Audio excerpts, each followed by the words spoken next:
Reka tubasuhuze tubahe ikaze ku makuru ya Elise News nk'ibisanzwe nge Dimanira Jacques dukomeze kubasaba kudukorera subscribe like ndetse na share kugira ngo ibigano tubategurira bijye bihita bibageraho.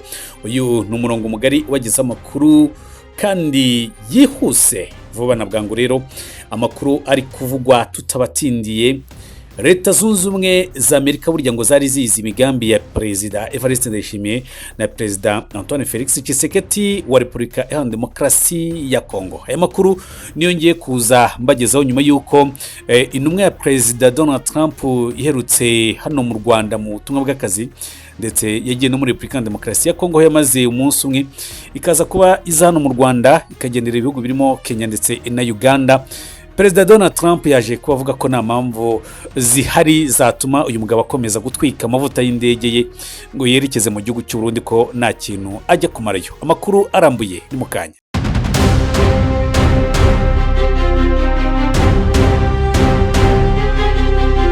Ikaze nanone mu makuru ya Elise News. Ni Perezida Donald Trump, uyu mugabo uyoboye igihugu cy'igihanganye ku isi utajya uripfana, yaje kuba abwira intumwa ye. Intumwa yari imaze mu ruzinduko rw'akazi hano mu Rwanda, yagiye muri Repubulika Iharanira Demokarasi ya Kongo, aza mu Rwanda, ajya mu gihugu cya Uganda ndetse no muri Kenya. Uyu rero ni Musadi Bolos, usanzwe ari umujyanama we mu bihugu birimo u Rwanda, Repubulika Iharanira Demokarasi ya Kongo, Kenya ndetse na Uganda.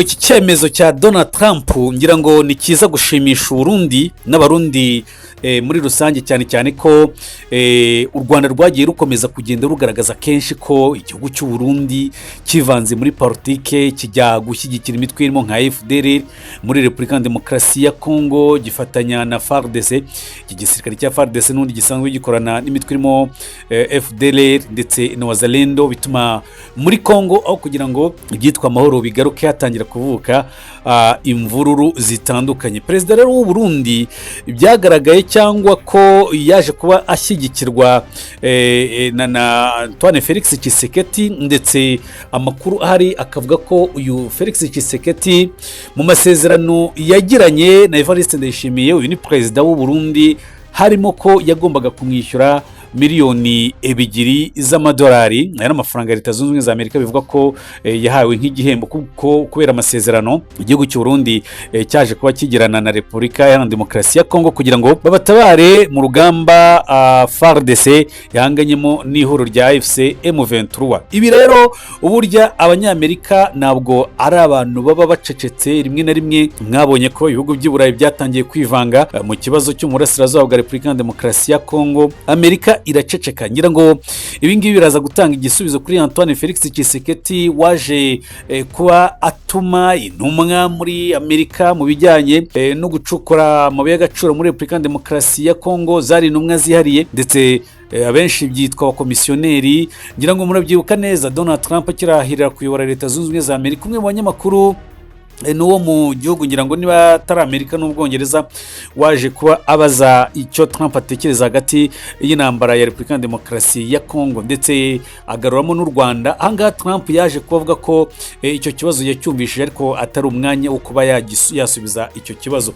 Ibi rero byaje gutuma nanone Perezida Donald Trump, ubwo Antoine Felix Tshisekedi yagaragazaga ko hari byinshi Leta zunze ubumwe za Amerika zakorana na Kongo birimo ubucukuzi bw'amabuye y'agaciro, Abanyamerika babanje kubyitondera bavuga ati ariko se uyu mugabo wemereye amabuye y'agaciro abarimo za Canada, ibihugu birimo nk'Ubusuwisi, Ububirigi uhamaze igihe, ni gute uyu munsi yafata icyemezo cyo gushwana na kampani cyangwa se sosiyete zikomeye zo mu gihugu cy'Ubushinwa hanyuma akaba ari twebwe twemererwa isoko? Rero Repubulika ya Demokarasi ya Kongo cyangwa se Leta zunze ubumwe za Amerika zaje kuba zumva ibyifuzo bya Antoine Felix Tshisekedi, ariko Amerika itangira kubigendaho biguru intege nkeya, itangira gukora iperereza impamvu Repubulika ya Demokarasi ya Kongo yakomeje kugerageza inyura mu nzira zose iringinga. Perezida ubwe Donald Trump aherutse kuvuga ngo abo bagabo bo muri Repubulika ya Demokarasi ya Kongo baje hano kenshi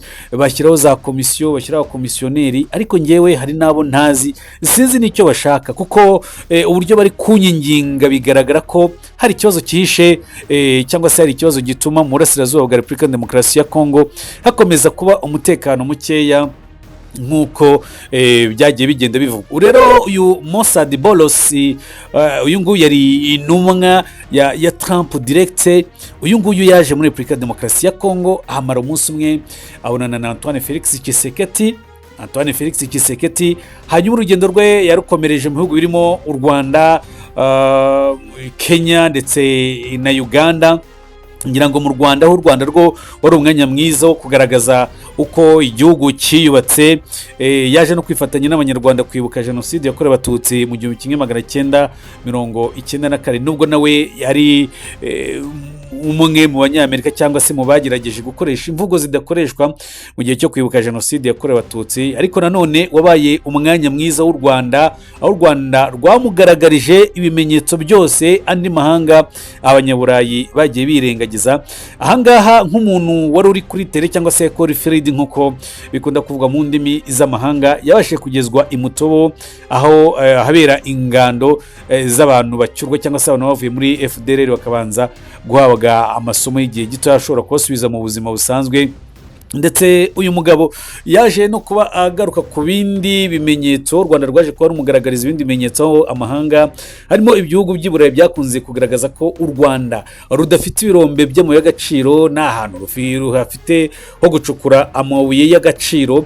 Uyu mugabo yaje kubatemberezwa rero ibirombe by'u Rwanda bicukurwamo amabuye y'agaciro, irimo za Gasegereti, Wolfram ndetse na zahabu. Ndetse icyifuzo cy'u Rwanda nuko yagombaga no gusura inkambi icumbikiye abakongomani mu gihe cy'imyaka 30 mu rwego rwo kugira ngo azabe umutangabuhamya w'ibyo yiboneye ku butaka bw'u Rwanda. Bitandukanye rero n'ibyo ibindi bihugu birimo Ububiligi, Ubudage, Ubwongereza, mbese ibihugu byose bigize umuryango wa Union Européenne bigenda bifata ibyemezo ku Rwanda nyamara nta fakte zihari zigaragara. Ron Jackson uyu nguyu nawe n'undi mu senateri hari muri Leta Zunze Ubumwe za Amerika werutse kuza asura u Rwanda ndetse na Repubulika ya Demokarasi ya Kongo, nawe aza kubasubira muri Leta Zunze Ubumwe za Amerika aganira n'abagize Sena ndetse n'inteko ishinga amategeko, abagaragariza ko ibyifuzo bya Repubulika ya Demokarasi ya Kongo kuba Leta Zunze Ubumwe za Amerika bakorana nabo business cyaba ari igisebo ku gihugu gimeze nk'ikidafite ubuyobozi, kidafite ibikorwa remezo, igihugu kitizerewemo umutekano. Agaragaza impande zose, haba ku ruhande rw'u Rwanda, ku ruhande rwa Repubulika ya Demokarasi ya Kongo uko yabibonye, agaragaza uko yabonye umutwe mu 23 mu bice wagenzuraga ahangaha nk'ibice bya Goma n'indi mijyi yegereye inkengero z'umujyi wa Goma. Ibi byose rero ni ibindi bimenyetso byaje byiyongera kuri uyu mugabo w'intumwa ya Perezida Donald Trump. Uyu ni Mossad Bolos yaje kuba rero uruzinduko rwe cyangwa se urugendo nyuma yo kwibonera ibyo amahanga yagiye abeshya. Ikintu cyaje gutungurana ni aho yaje kuba yakira ubutumwa bwa Perezida Donald Trump amubwira ko nta mpamvu yo kuba yakomeza izi ngendo mu gihugu cy'u Burundi, na cyane cyane ko ahangaha Trump yasaga nk'ugaragaza ko intambara ziri kubera mu burasirazuba bwa Repubulika ya Demokarasi ya Kongo. Urebye iki gihugu cy'u Burundi kidashaka ko izi ntambara zirangira bitewe n'uko hari inyungu zindi abarundi bakomeje gushaka muri iki gihugu cy'u Burundi. Ibiro nibyo uyu mugabo yaje kubagaruka, maze Donald Trump amusaba ko nta mpamvu yuko yafata amavuta ye ngo ashyire mu ndege ajye korana na Perezida Evariste Ndayishimiye wagaragazaga ko yifuza kuba yaganira n'uyu mugabo. Ndetse Donald Trump mu byo yavuze yaje kuba agaragaza ko uyu mugabo Evariste Ndayishimiye uyobora igihugu cy'u Burundi atari umugabo kuba yakwizerwa, na cyane cyane ko yaje kugirana amasezerano mu buryo bw'ibanga na Antoine Felix Tshisekedi wa Repubulika ya Demokarasi ya Kongo. Aya masezerano rero akaba yaragamije ko Evariste Ndayishimiye yagombaga guha Repubulika ya Demokarasi ya Kongo ingabo zimurwanira kurwanya umutwe wa M23, ari nako yemerewe amadolari nk'igihembo cya miliyoni 2 z'idolari. Aya n'amafaranga abakongomani bavuga ko yagakwiye kubakora ibikorwa remezo bitandukanye akabafasha kwiteza imbere, ariko aya mafaranga yaje kuba ayahabwa nk'ishimwe nyuma y'uko yohereje abarundi muri Repubulika ya Demokarasi ya Kongo bakajya kurwanya umutwe wa M23. Ibi rero nanone Evariste cyangwa se uyu Perezida Donald Trump ni umugabo ukunda kureba kure kandi akavugisha ukuri, akavuga ibimurimo. Yaje kuvuga ko Perezida Evariste Ndayishimiye atari umuperezida mu by'ukuri ukwiye kugirirwa icyizere, na cyane cyane ko bimwe mu bibera mu burasirazuba bwa Repubulika ya Demokarasi ya Kongo, amakuru Leta Zunze Ubumwe za Amerika zifite ari uko Evariste Ndayishimiye kugira ngo ajye mu mugambi umwe w'abandi wo gushakira umutekano Repubulika ya Demokarasi ya Kongo, ahubwo akomeza gutera ibikorwa byo guhungabanya uyu mutwe, afatanije ibigo byo guhungabanya umutekano w'abaturage muri iki gihugu, afatanije na Perezida Antoine Felix Tshisekedi. Ibi nanone kandi Donald Trump akaba yabigarutseho nyuma y'uko Tshisekedi agaragaje guhuzagurika mu bijyanye n'ubucuruzi bw'amabuye y'agaciro muri Repubulika ya Demokarasi ya Kongo. Ariko nanone bigaruka nyuma y'uko bamwe mu baturage aha muri Repubulika ya Demokarasi ya Kongo harimo n'abagize inteko ishinga amategeko batangiye kuzamura ijwi bagaragaza ko bitumvikana uburyo Felix Tshisekedi yagirana amasezerano yihariye na Leta Zunze Ubumwe za Amerika yo gutanga umutungo wa Repubulika ya Demokarasi ya Kongo. Nyamara benshi mu bakongomani babayeho nabi, ariko Antoine Felix Tshisekedi agatenyuka akavuga ko agiye gufata amabuye y'agaciro akayaha Leta Zunze Ubumwe za Amerika kubw'amasezerano kugira ngo nazo zimufashe kurwanya umutwe wa M23.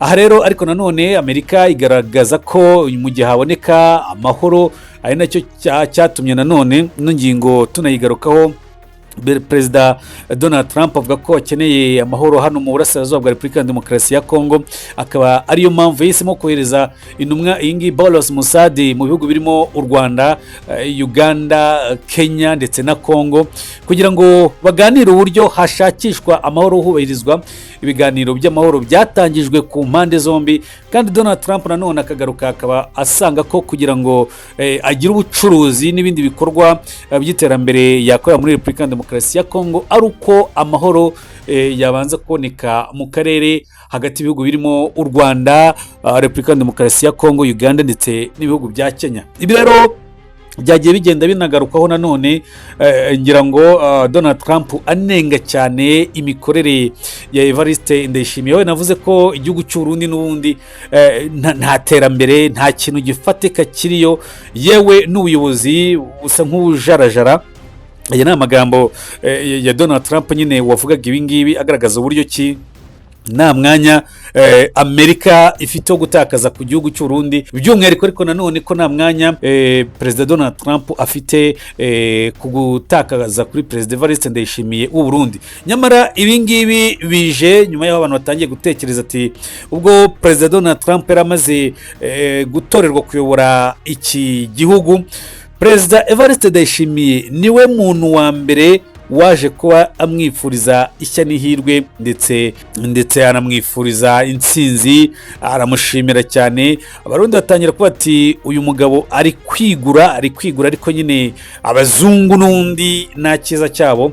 Ibi ngibi rero byose yakoze ashimira Donald Trump nawe amweretse ko adakorera ku marangamutima y'ibyo umuntu yamweretse. Ngira ngo nanone ababyibuka neza barabyibuka amasengesho Evariste Ndayishimiye aherutse kuba atumizwamo cyangwa se yitabira muri Leta Zunze Ubumwe za Amerika, n'amasengesho yari arimo na Madamu Jeannette Kagame, umugore nyakubahwa Perezida wa Repubulika y'u Rwanda. Ariko icyaje gutungurana nuko abazungu basa nkaho uyu mugabo byasaga nkaho batanazi ko ari perezida w'igihugu runaka, baza kuba bafata umwanya maze baza kuba bafata ijambo, bariha Madamu Jeannette Kagame waje kuba agaragaza u Rwanda, isura yarwo. Ibi rero byose kuba ikibazo nk'iki ngiki kizamutse, Donald Trump agasa nkaho anenga ku mugaragaro imikorere ya Perezida w'u Burundi na Perezida wa Repubulika ya Demokarasi ya Kongo. Ngira ngo biraza gutanga indi sura ku bazi ko cyangwa se abavuga ko u Rwanda cyaba ari igihugu gikomeje guteza ibibazo. Nyamara ibihugu bitandukanye, abazi ubwenge bakora iperereza bagaragaza ko u Rwanda nta n'ikibazo rufite. ni nyuma yaho nyine impuguke zose Trump yagerageje kohereza zikaza mu butumwa bw'akazi, haba izabanje muri Repubulika ya Demokarasi ya Kongo, haba izaje mu Rwanda zikajya mu gihugu cya Uganda, mu gihugu cya Kenya. ibyo bahurizaho ni kimwe, ni uguriza ku kajagari n'umutekano muke ugaragara muri Repubulika ya Demokarasi ya Kongo. Ikindi bagahuriza ku bijyanye no gusesagura ndetse na bitugukwaha. Ahangaha hazamo ruswa, aho Perezida Donald Trump atumva impamvu Antoine Felix Tshisekedi yaba yarafashe amafaranga asaga miliyoni 2 z'idolari akayo umugabo akaza kuba yashyira mu mufuka we. Ikindi nuko kandi ingabo z'u Burundi zari zatangiye kwivumbura ku mugaragaro mu gihe zari zemera amafaranga 5,000 y'amadolari ku mushahara w'ukwezi, ariko bikaza kurangira leta y'u Burundi, bamwe mu bayobozi bakomeye muri kino gihugu, aya mafaranga yose bayafashe bakajya bayashyira mu mifuka yabo. Amerika rero yakoze iperereza mu bushishozi bwayo. Abanyamerika bagiye bakora iperereza ku bijyanye n'iyi ntambara iri kubera mu burasirazuba bwa Repubulika ya Demokarasi ya Kongo.